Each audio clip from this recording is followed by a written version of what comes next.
Caro, là, Caroline, elle va nous faire visiter le stade. On ne dit pas le stadium. Le stadium Miramas Métropole. Et là, c'est une vraie aventure. Hein. Donc, suivez-nous dans l'aventure. On va commencer par les escaliers. L'entrée principale, là? Non. Ah, c'est l'entrée principale ou entre tous les athlètes, ouais, effectivement. Ah, c'est l'entrée des artistes, là.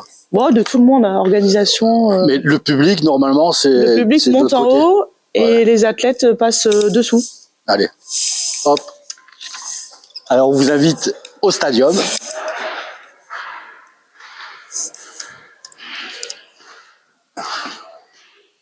Là, c'est... Donc, la salle, là, elle fonctionne toute l'année. Mais toute l'année, c'est pas que de l'athlétisme. Ah non, il y a plein d'événements, en fait. Ouais.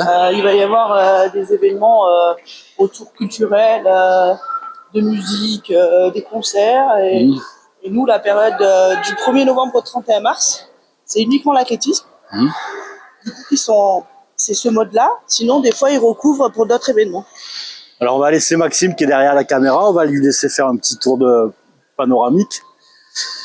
Et là, on voit, là, c'est la configuration épreuve combinée, mais c'est à peu près configuration athlée normale, quoi. C'est la configuration de tout le temps. Hein. De tout le temps. C'est la configuration qu'on a toute l'année. Là, on a même aujourd'hui des épreuves combinées, donc du coup, on verra tout à l'heure. Mais il y a aussi des épreuves dessous. Donc là, c'est le maximum. On utilise tout aujourd'hui. Et vous remarquerez, on est quand même sur un toit. Alors, on va parler un peu architecture. On est quand même sur un toit qui est suspendu, où il n'y a pas de pilier au milieu et où il y a à aucun moment il y a un pilier qui obstrue la vue ni rien, quoi. On est vraiment sur un établissement qui est magique, qui est superbe. Ouais, puis c'est bien chauffé là.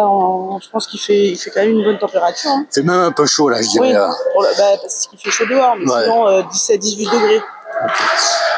Tu nous emmènes où maintenant? On va faire le petit tour pour voir la vue d'ensemble de la salle. Ouais. Là, il y a la buvette. Là, le club de Miramas. Très important la buvette. Très important la buvette. Donc là, on est en plein concours. Hein. On est sur des épreuves combinées. Là, on a tous les concours poids, hauteur. Il n'y a que la longueur qui va débuter dans pas longtemps. Sinon, on a le poids, la hauteur, la perche. Et d'ici ce soir, il y aura, vu que c'est la fin des épreuves combinées, le 1000 mètres et le 800 mètres. Là maintenant, on va redescendre un petit peu dans les sous-sols, Voilà, les sous-sols, la piste d'échauffement, ce qu'on appelle pour les athlètes plus précisément. Alors ça veut dire que là, il y a une piste et il y a encore une piste d'échauffement. Tu vas nous montrer où elle est. On va voir, ouais.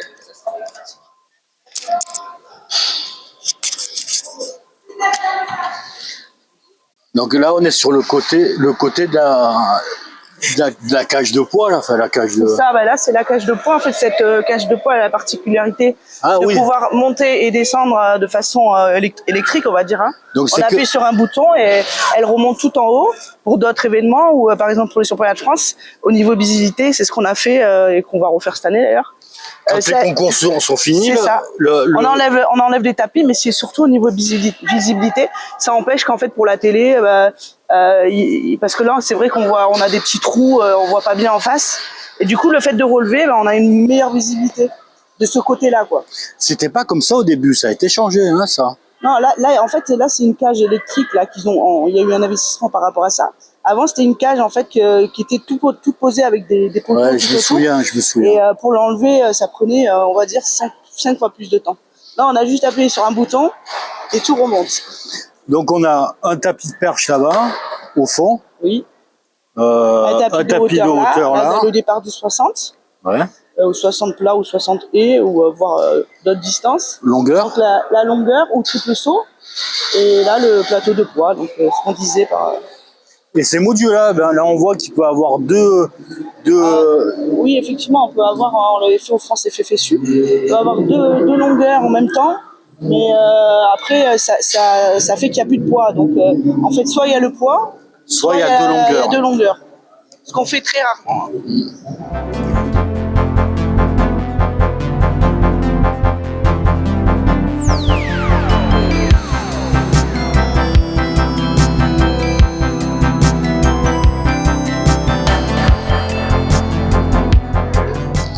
On arrive sur ce qu'on appelle nous la cage d'échauffement, qui fait tout le tour. Elle fait 330 mètres Après, il n'y a que 3 couloirs, mais bon, ça permet de faire un bon petit échauffement. Donc la piste d'échauffement, elle fait tout le tour du stade et en fait, ce qu'on voit là-haut, c'est les gradins. Ça, elle est sous les gradins. Elle est sous les gradins, mais en fait, elle est au même niveau que la piste. Elle est au même. Voilà. Ben, on va voir, elle est au même niveau que la piste. Ça, c'est l'entrée qu'on fait là. On s'en rentre par là. Et donc les athlètes rentrent par là. Et on arrive directement à ce qu'on a vu tout à l'heure, au niveau du poids et de la hauteur. D'accord. Bon, on va retourner sur la piste d'entraînement, d'échauffement. Hop, là, piste d'échauffement.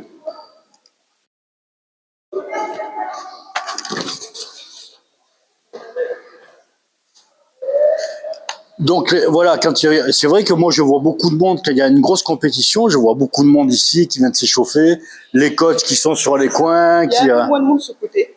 Ouais, plus de l'autre côté, ouais. Plus côté, ce qu'on va voir après. Là, c'est la chambre d'appel, normalement. Ah. Donc là, aujourd'hui, il n'y a pas de chambre d'appel, parce que c'est des épreuves combinées. Ouais. Ouais, sinon ils viennent là. Ils viennent confirmer leur engagement, voilà, c'est ça? On les appelle et on les amène sur la piste. Ils s'assoient là, et ensuite, ils vont en direction leur épreuve. Alors que ce soit le saut, ou les lancers, ou la course. Donc là, on continue à faire le tour. Du coup, la piste, ça va être pareil, hein, sur les 300 mètres. Là, on arrive sur un virage. En fait, là, on a l'impression que c'est toujours...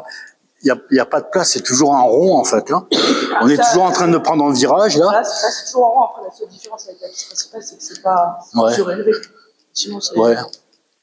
Et puis, le diamètre, il est plus grand, donc du coup... Ah, je vois du sable, là-bas, au fond, là. Voilà, alors, du coup, là, c'est l'avantage, on va dire, de cette piste, c'est que, du coup, on peut doubler des ateliers. Et sur la piste d'échauffement, on a un sautoir de longueur, on peut faire longueur et triple saut. Donc, ce qui est le cas là sur les épreuves combinées, parce que comme il y a beaucoup de monde et qu'il faut doubler les ateliers, du coup on est obligé d'utiliser tout ce qui est sautoir annexe.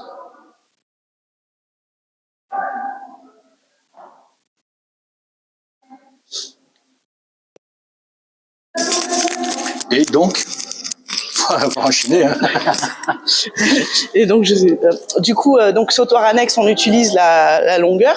Ouais. Là, et on va continuer, on va arriver sur la perche là-bas au fond. Mais entre les deux, il y a la possibilité de faire un peu de sprint pour s'échauffer. Et vous allez voir après, même les... Donc là, on a un exemple d'un concours de longueur. Ils sont à l'entraînement, ils s'entraînent, c'est ça? Non, c'est un concours. C'est un concours officiel. Ouais. Donc, ouais, ça veut dire que ça permet quand on a beaucoup de doubler, de... C'est ça, c'est dans les concours, quand il y a trop de monde, sur la piste centrale, on double en fait on double le sautoir grâce à ça, grâce au sautoir qui est là, ça nous permet de doubler ou voire tripler des effectifs, parce que là on peut faire aussi longueur et triple. D'accord. Donc du coup ça permet vraiment d'avoir plus de monde sur toute la journée. Ah, c'est vrai que là on a vraiment on a une vraie ligne droite là en fait. Donc là on a les toilettes.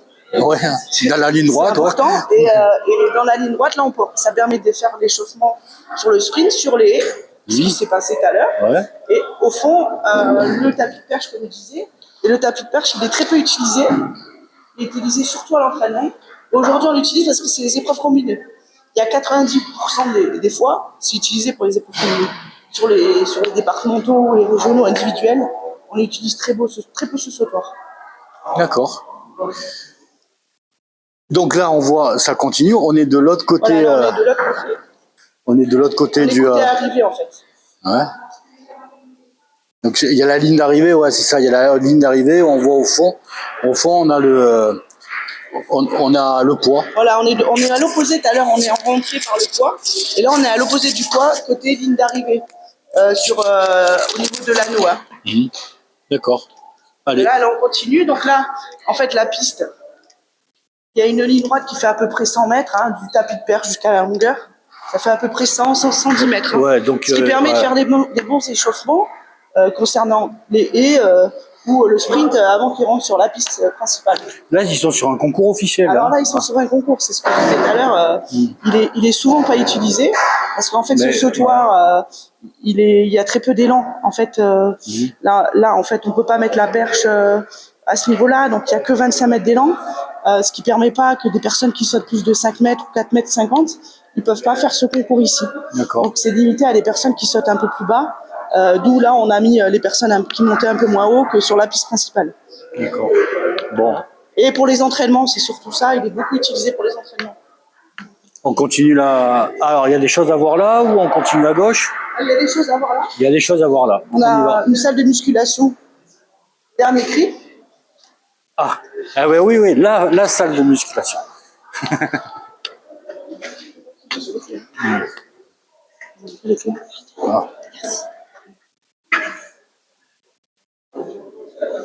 Ah oui, c'est. Donc là, on a la salle de musculation avec des appareils qui datent de 6 mois à peu près. Là, si on regarde les appareils à la vidéo, en fait, il y a 2 espaces de musculation. Et il y en a un en fond. On les ramener sur la vite là-bas.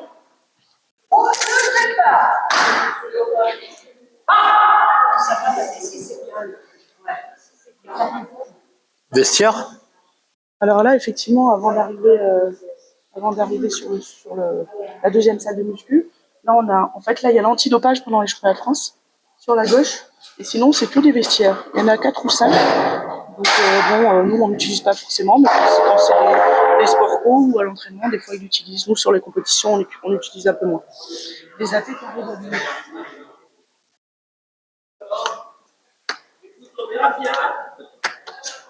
Dedans et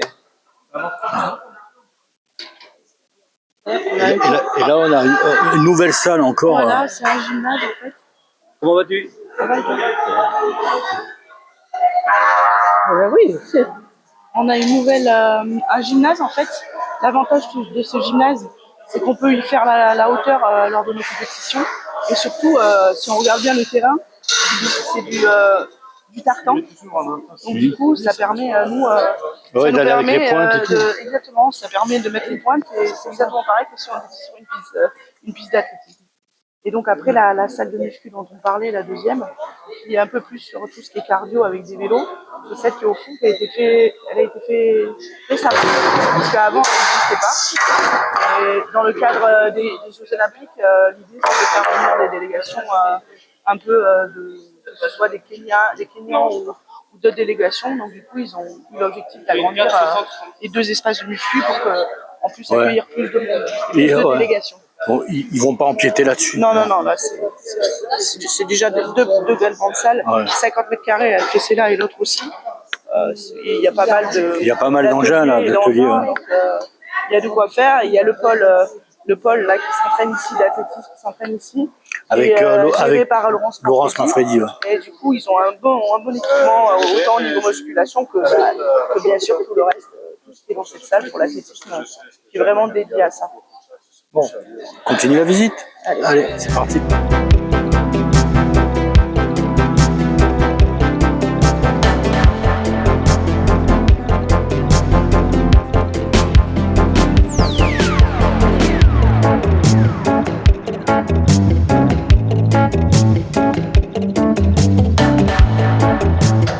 Là, c'est l'heure de compétition. Là, il y a on appelle ça le bureau d'air, mais en même temps, c'est aussi le secrétariat lors des compétitions. C'est là où tout se passe. Hein. Ouais, Logica et tout ça. D'accord. C'est eux qui permettent de rentrer les résultats sur les compétitions et qu'on ait les résultats, que les athlètes, les clubs aient les résultats sur Internet. C'est surtout ça. Donc c'est grâce à eux, grâce aux personnes qui font tout ça, qu'on a les résultats après compétition, voire même des fois. Même pas bon, on les a pendant là. Voilà. Là ensuite on a le bureau 2, non? Le bureau 2, c'est pas. Voilà. Pas là on a le bureau de la Ligue. C'est ça. C'est le bureau où moi je suis, on va dire, 60% du temps. Voilà.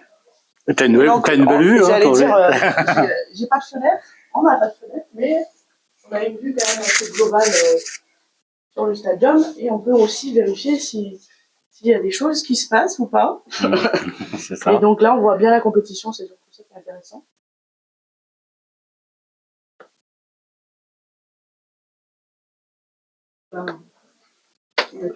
Là, il y a une salle commune. Voilà, ouais. Ça c'est une salle qui permet en fait de faire les formations éventuellement dans nos salles de réunion et dans certaines compétitions. c'est aussi la salle de repas pour les juges. C'est ça. Et ouais, il y a des fenêtres partout, c'est-à-dire Voilà, il y a que des ça peut fenêtres être un carré VIP, ça peut être... lors des compétitions, en général, c'est là où se met le secrétaire Logica, le local d'unité, Ouais. et puis c'est en bas, mais ici, oui, c'est... Ah oui, le local, c'est vrai. Et là, ensuite, on finit par... Ensuite, on finit par ce qu'on disait, hein, la meilleure vue du stadium. Il y a souvent des planqués hein, là-dedans. Mais s'il n'y avait pas ce bureau-là, Ouais. nous, on l'appelle la chronométrie. Voilà.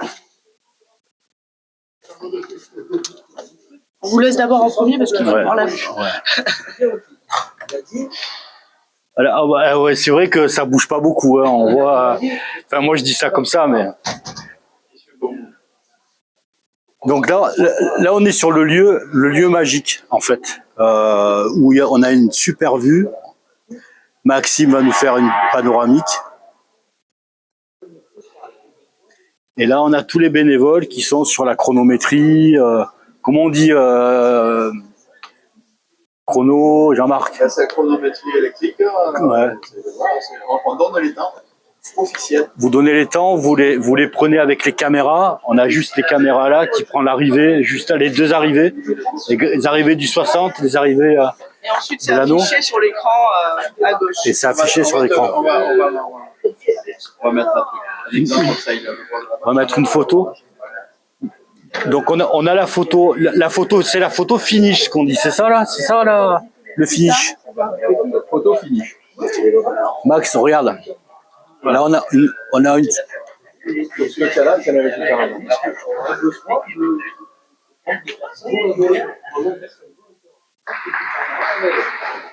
Ok. Bon, ben, je crois qu'on a fait une belle visite du stadium C'est ça. et assez complète, ouais. Après, le mieux, c'est de venir voir. Hein. Le mieux, c'est de venir participer. Cette année, en Et- fait, il y et a venir voir, deux ouais. championnats de France, le championnat de France nationaux et U23 du 11 et 12 février, et les championnats de France Master le 3, 4 et 5 et 6 mars. Non, 4, 5 et 6 mars ici à Miramas, donc on vous attend nombreux. Donc on vous attend nombreux et franchement, Et nombreuses. venir passer une matinée, une après-midi en tant que spectateur et voir les athlètes évoluer, bah c'est top quoi. Donc venez profiter du stadium et vous serez toujours bien accueillis en tous les cas. Merci. En tout cas, merci Caroline et surtout merci à Maxime qui nous a suivis, voilà, qui nous a suivis tout le long et qui va nous filer un coup de main en même temps sur la com. Allez, bye bye à tous.